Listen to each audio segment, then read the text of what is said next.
ভাগ্য বদলের হাতছানিতে উন্নত দেশের পথে অবৈধভাবে যাত্রা, শেষ পরিণতি সলিল সমাধি।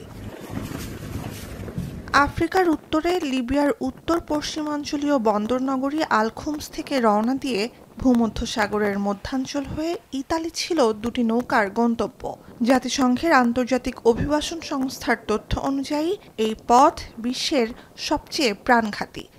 শুধুমাত্র সিটি ব্যাংকে অ্যাকাউন্ট থাকলেই করতে পারবেন গুগল পে, তাই অ্যাকাউন্ট খুলুন আজই। শনিবার লিবিয়ান রেড ক্রিসেন্ট জানায়, বৃহস্পতিবার রাতে প্রায় ১০০ আরোহী সহ উপকূলে ডুবে যায় নৌকা দুটি। যারা মারা গেছেন তারা একই নৌকায় অবস্থান করছিলেন। যাত্রীদের ২৬ জনই বাংলাদেশি নাগরিক। লিবিয়ার বাংলাদেশ দূতাবাসের তথ্য, খুমস শহরের একটি হাসপাতালের মর্গে রয়েছে প্রাণ হারানো বাংলাদেশিদের মরদেহ।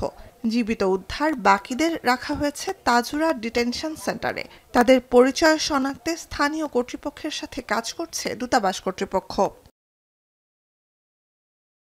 মিশরের ২ জন আর সুদানের অর্ধশতাধিক সহ প্রায় ৭০ নাগরিককে নিয়ে দ্বিতীয় নৌকাটি ডুবে গেলেও প্রাণহানির বিষয়টি এখনও নিশ্চিত নয়। ইউরোপের দক্ষিণাঞ্চলে পৌঁছানোর লক্ষ্যে ধারণ ক্ষমতার অতিরিক্ত যাত্রী বোঝাই অনিরাপদ নৌকায় চড়ে ভূমধ্যসাগর পাড়ি দিতে গিয়ে প্রতি বছর প্রাণ হারায় এবং নিখোঁজ হয় হাজারো মানুষ। চলতি বছর এ সংখ্যা ১৫০০-এর বেশি, যার ১/৩ নৌকাডুবি ঘটে লিবিয়া উপকূলে।